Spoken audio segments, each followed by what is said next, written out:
শান্তিনিকেতনে শুরু হলো পৌষ উৎসব। আর এই পৌষ উৎসবকে কেন্দ্র করে পূর্বপল্লীর মাঠে বসেছে পৌষ মেলা। ইতিমধ্যেই আপনারা জানেন, ছাতিমতলায় ব্রহ্মোপাসনার মাধ্যমে শুরু হয় পৌষ উৎসবের আজ সকালে সেই ছবি উঠে এলো শান্তিনিকেতনে। এর পাশাপাশি আমরা দেখতে পেয়েছি বহু পর্যটকের ঢল, কারণ প্রায় 4 বছর পরে 2019 সালের পরে 2024 সালে ফের পৌষ মেলা উৎসবের আয়োজন করা হয়েছে। পৌষ উৎসবের আয়োজন করা হয়েছে শান্তিনিকেতন বিশ্বভারতী কর্তৃপক্ষের তরফ থেকেই এই আয়োজন করা হয়েছে শান্তিনিকেতনে। পৌষ উৎসবকে কেন্দ্র করে পূর্বপল্লীর মাঠে বসেছে পৌষ মেলা। দীর্ঘ 2019 সালের পর 2024-এর এবারের পৌষ মেলা অন্য মাত্রা বহন করবে বলে বিশ্বভারতী কর্তৃপক্ষের দাবি।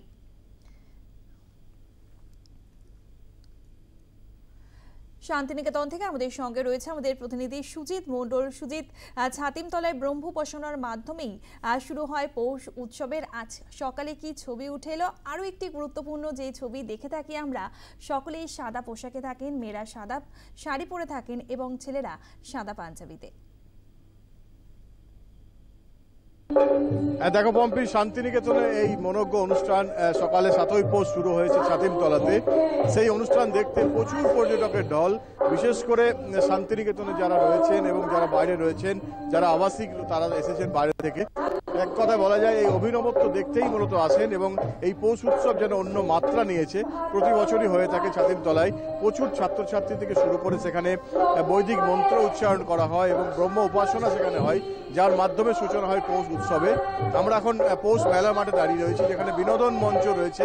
তুমি দেখতে পাচ্ছ এখানে গান হচ্ছে, বাউল সঙ্গীত হচ্ছে এবং ফকিরি গান। সারা দিন ধরে 24 ঘন্টা এখানে গান হবে এবং মেলা কদিন, অর্থাৎ 6 দিন ধরে মেলা চলবে এবং সেই মেলায় প্রচুর মানুষজন এখানে আসবেন এবং সেই মেলায় অংশগ্রহণ করবেন। এবং এখানে বিশেষ করে মেলাতে আগত পর্যটকরা, তারা যেহেতু সারাদিন ঘুরবেন এবং রাতেও ঘুরবেন, তারপর এই বিনোদন মঞ্চের সামনেই তুমি দেখতে পাচ্ছ যে প্রচুর জায়গা পড়ে রয়েছে ফাঁকা। সেই জায়গাতে তারা থাকবেন এবং গান শুনে সারা রাত কাটাবেন, অর্থাৎ সারা রাত্রি যাপন করবেন মানুষজন এখানে এই বিনোদন মঞ্চের আসরে এসে। বিভিন্ন ধরনের গান এখানে হবে, বিশেষ করে গ্রামীণ যে লোকসঙ্গীত, গ্রামীণ ফকিরি গান, বাউল, এই ধরনের সমস্ত রকম গান এখানে হবে এবং ছৌ নৃত্য থেকে শুরু করে গ্রামীণ যে ফোক সং বা গ্রামীণ যে গানগুলি রয়েছে, সমস্ত গান ভারতবর্ষে যেগুলো আছে সেগুলি এখানে প্রদর্শিত হবে। বিশেষ করে পশ্চিমবাংলা যে গ্রাম বাংলার মেঠো গান, সমস্ত কিছু এখানে প্রদর্শিত হবে। সকাল থেকে বাউল দিয়ে সেই গানের সূচনা, সেই পৌষ মেলার সূচনা হয়েছে বলা যায়। বিশ্বভারতীর ভারপ্রাপ্ত উপাচার্য তিনি উদ্বোধন করে গেলেন কিছুক্ষণ আগে এবং সেই বিনোদন মঞ্চে শুরু হয়েছে গান। আমরা একটু দেখানোর চেষ্টা করব। গান চলছে, এই সারা দিন ধরে চলবে। বিভিন্ন জায়গাতে যেভাবে মেলা বসেছে, বিশেষ করে পৌষ মেলা গ্রাউন্ডে মেলা হওয়ার জন্য মানুষজনের মধ্যে যে একটা খুশির আবহ তৈরি হয়েছে। এর আগে 2019 সাল থেকে মেলা বন্ধ ছিল এই পূর্বপল্লীর মাঠে। এবারে পূর্বপল্লীর মাঠে এই মেলা হওয়ার জন্য অনেকেই যেন খুশির আবহ তৈরি হয়েছে, বিশেষ করে ছাত্রছাত্রী থেকে শুরু করে এখানকার আবাসিক এবং পর্যটকদের। প্রচুর পর্যটকের ঢলও এবারে নেমেছে এবং আশাবাদী শান্তিনিকেতনের বিশ্বভারতী কর্তৃপক্ষের যে এবারে মেলা বিশাল মাত্রা নেবে। ধন্যবাদ সুজিত, আমাদের সঙ্গে ছিল আমাদের প্রতিনিধি সুজিত মণ্ডল। আপনারা এই মুহূর্তে দেখতে পাচ্ছেন পৌষ মেলার ছবি আপনাদেরকে দেখাচ্ছি। সকাল সকাল পৌষ মেলায় বাউল গান চলছে। এছাড়াও সারা দিন ধরে নানান সাংস্কৃতিক অনুষ্ঠানের আয়োজন করা হয়েছে এই পৌষ মেলায়। আগামী 6 দিন ধরে চলবে এই মেলা। ধন্যবাদ, আমাদের সঙ্গে ছিল আমাদের প্রতিনিধি সুজিত মণ্ডল।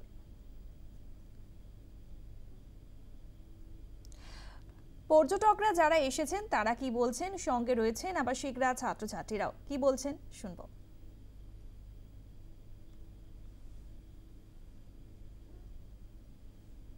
মানে যেদিন 7ই পৌষ শুরু হয়, আগের দিন থেকে নানা রকম যোগাযান্তি এখানে শুরু হয়, তো ওগুলো আমরা দেখতে আসি।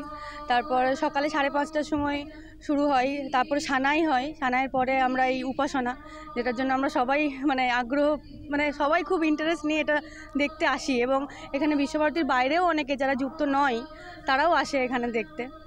সেই উপলক্ষে আমাদের এখানে আসা গোল প্রাঙ্গণ আমরা খুব ভালোভাবে উপভোগ করি। আমরা এখানকার স্টুডেন্ট, ভালো লাগে বেশ। এই 5টা দিন খুব মজা হয়ে যায়। বছর অপেক্ষা করে থাকি এই দিনটা আসার জন্য। আর আমাদের কাছে এই দিনটা, আমরা এখানেরই স্টুডেন্ট, আমাদের কাছে এটা খুবই একটা উপভোগের দিন। মানে সারা বছর কিভাবে এই পৌষ মেলাটা আসে, এই দিনগুলো আসে, আমরা সেটার অপেক্ষায় থাকি। বাংলা বিভাগের স্নাতকোত্তর দ্বিতীয় বর্ষে খুবই ভালো লাগছে এখানে এসে। আর শান্তিনিকেতনের যে একটা আলাদা পরিবেশ, আলাদা স্নিগ্ধতা, তাছাড়া খুবই ভালো লাগে। ভিসি কি বলছেন শুনবো।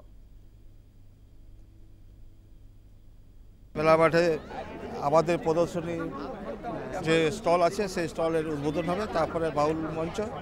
আমাদের যে চিরাচরিত ঐতিহ্য, সেই ঐতিহ্যকে ফিরিয়ে আনতে পারছি আস্তে আস্তে, এবং সবাই হয়তো তাতে খুশি। এই সাধুবাদ জানাচ্ছে, কেমন লাগছে আপনার? হ্যাঁ, অবশ্যই ভালো লাগছে।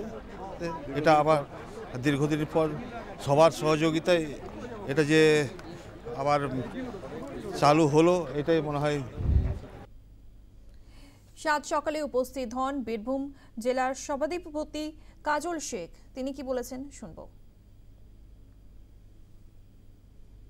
নতুন কিছু নয়, 181তম সাংবাৎসরিক উৎসব ব্রহ্ম উপাসনার মধ্য দিয়ে শুরু করেছিলেন, এখনও সেটা চলছে এবং আজীবন চলবে। যতদিন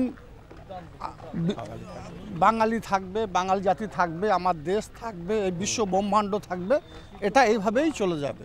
এবং এই বিষয় নিয়ে যদি জিজ্ঞাসা করেন কেমন লাগছে, তো সেই বিষয় নিয়ে বলার মতো ভাষা আমাদের জানা নেই।